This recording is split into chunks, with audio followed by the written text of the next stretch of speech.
A seeker asked the question about the difference between spiritual awakening and enlightenment. And for me, these two are two different things.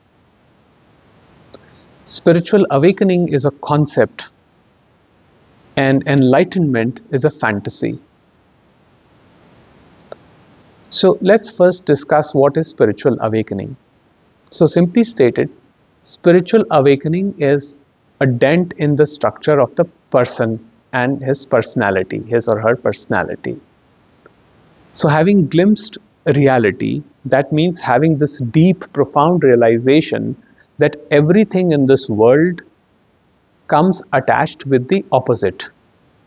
And life is a link of dualistic opposites. So every pleasure that one seeks accompanies pain. This realization alone for me is spiritual awakening. It does not mean a mystical experience. It does not mean an extraordinary vision. That is all happening in the mind's realm. Awakening is simply a knowing of the being that truth is all there is. And this truth is not fragmented between right and wrong, good and evil, but the truth alone stands. So the mind, the separate self, having glimpsed its own unreality, comes to this conclusion that I cannot do anything in this world where I can cling to one of the dualistic opposites. For example, I cannot do anything in this life to retain pleasure because pain is a part of life and living. The moment I try to cling to pleasure, that moment I start experiencing pain in life. The moment I start building expectations to attain more pleasure in life, more comforts in life, I automatically invite pain. So Nisargadatta Maharaj would say that pain is the constant background of pleasure that you experience. And in life, the moments of pain are actually more than the moments of pleasure that we experience. And pleasure, what we call as thrill, excitement, and we give it different names, is basically pain in disguise.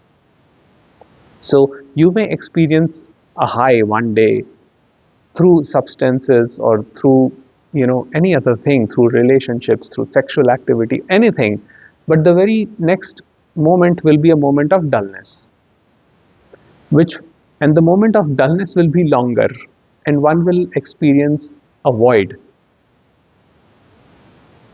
Now, spiritual awakening actually breaks that void. However, it does not completely eliminate that. So what happens after spiritual awakening is that the person's structure is broken.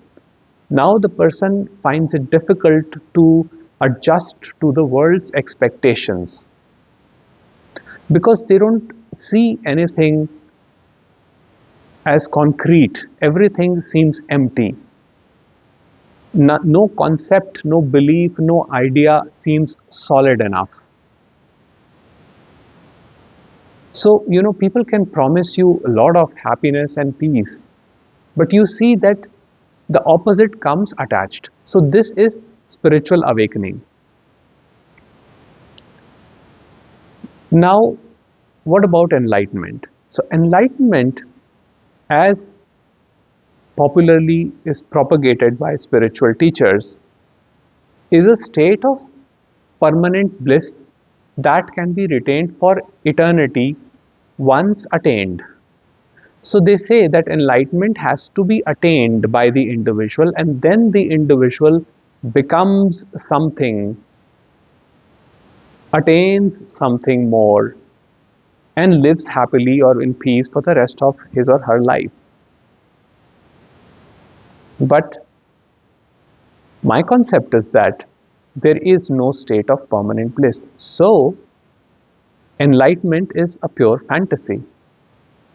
Chase for enlightenment actually brings unhappiness. restlessness. Because then we start comparing ourselves to other people.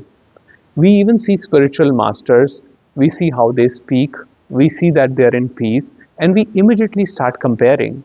When will I become like that? However, we are not living with them. So there are a lot of assumptions that they are peaceful all the time. But can human beings be peaceful all the time? It's not possible, because life, nature has designed this human organism in such a way that reactions are always going to happen, that identifications will always be formed. It is not possible to break these identifications, but it is possible to loosen the identifications. My relationship with money, my relationship with other people, all of these things can be loosened with the understanding, which is what spiritual awakening does, which brings peace. But enlightenment creates a very strong identification, and that identification is that when I attain the object of my desire, whether I call it Brahman or Atman or absolute or supreme state or whatever I want to call it, the moment I get attached to an idea as something which is going to liberate me, that is the time we become slave to that idea. That is the time we become bonded to our own imagination. And that brings unhappiness, restlessness.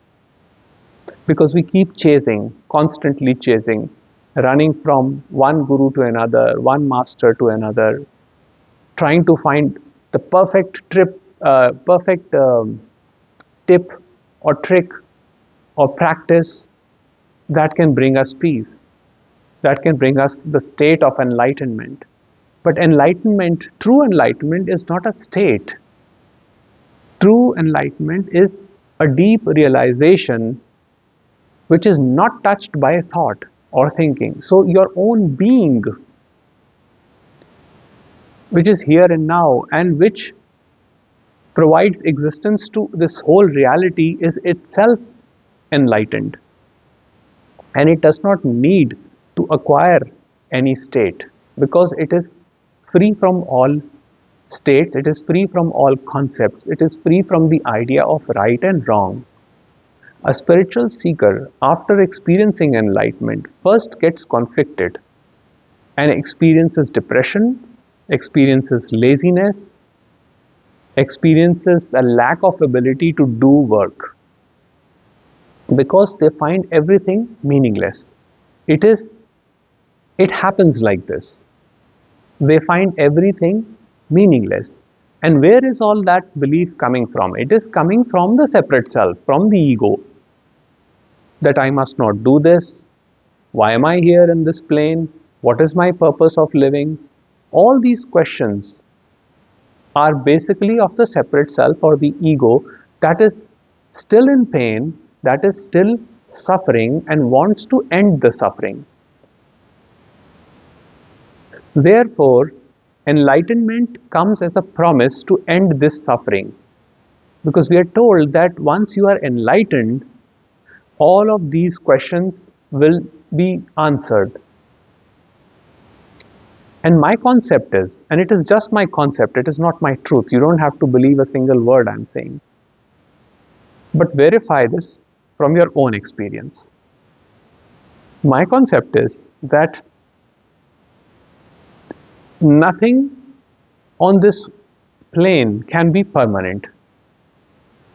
The dualistic opposite comes attached. So if you gain something as a reward for hard work, it will be taken away also.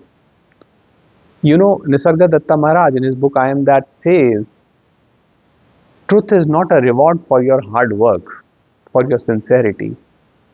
It just happens.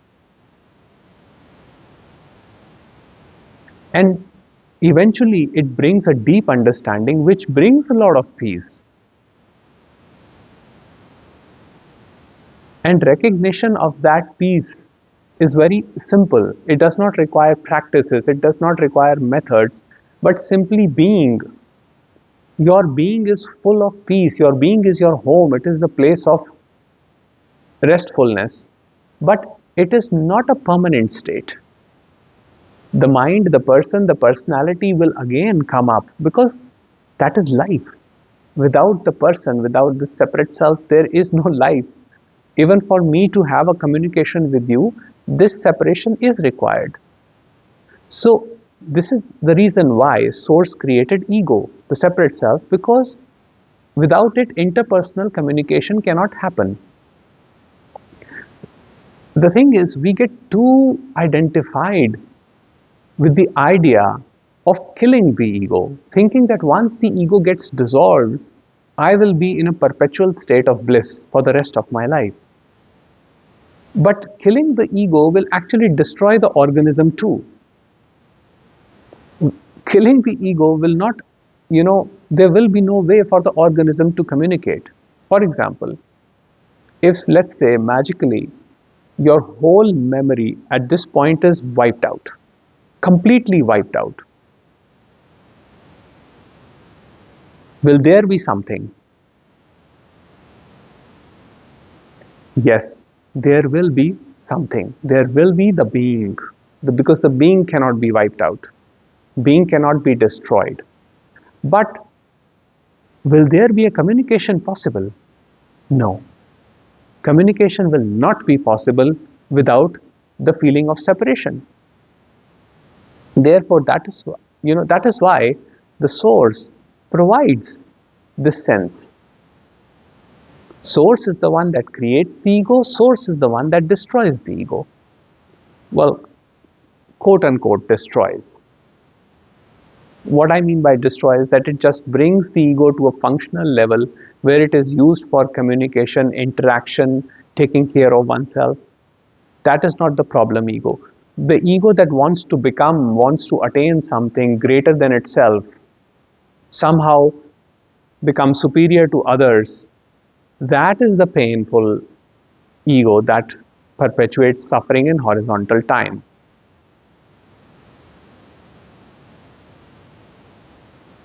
So the desire of enlightenment as a permanent state is the last hurdle that the spiritual seeker faces. And once it is clear that there is no one to get enlightened, the spiritual awakening does not happen to the person, the spiritual awakening simply happens. The surrender simply happens. That alone is enough. And no permanent state of enlightenment is required. Our problem is that our mind is so fragmented because it has been conditioned since childhood to attain, to acquire. So we think that, maybe if I put in more hours in meditation, or maybe if I do more japa, or if I, do chanting endlessly for years, maybe I will be rewarded with enlightenment. But here's the thing, the I that is trying to do all of this is itself pain, misery, and restlessness. Because that I expands in horizontal time as I am this, I am that, I need this, I need that. It puts a condition that I will not be happy unless and until I attain this or that. So you see, it remains in a state of chasing, constant chasing. What spiritual awakening does is that it, first of all, it cracks the ego. So when there is a crack in the ego, of course it is painful. But then deliverance happens. That means an understanding happens. And what is that understanding? An understanding is that you do not do anything, but everything is done. Everything is happening. That understanding frees the ego from the load of doership. The ego, having realized that it is not capable of doing anything, suspends doership. And this is there in the Bhagavad Gita, where it says you can neither do a wrong deed nor can you do a meritorious deed. because you are not the doer. The ego deluded thinks of itself as the doer. So end of doership brings peace, but it does not mean that life goes according to our preferences, our ideas. What it simply means is that we accept that this dualistic flow of life and find peace in it, rather than trying to attain some superhuman state, some enlightened state, some permanent state of bliss. We simply surrender to the flow of life, and that makes life peaceful. So what is important? Peace or attaining a state of enlightenment? So I hope this clarifies the difference between spiritual awakening and enlightenment. Spiritual awakening, I also say, is a concept. I don't say it is the truth. And the person does not get awakened. Awakening happens. And enlightenment is a fantasy. True enlightenment is that there is no one to get enlightened, or the one that is seeking enlightenment to attain peace is already peaceful. Peace is one's own true nature. Peace is your own natural state. As Ramana Maharishi said it, what can be more simpler than that? So if your mind feels restless, trying to seek something, just bring it here and now in this very moment and let it stabilize in this most natural state, which is your own beingness. And you will feel at home and you will feel calm. That's it.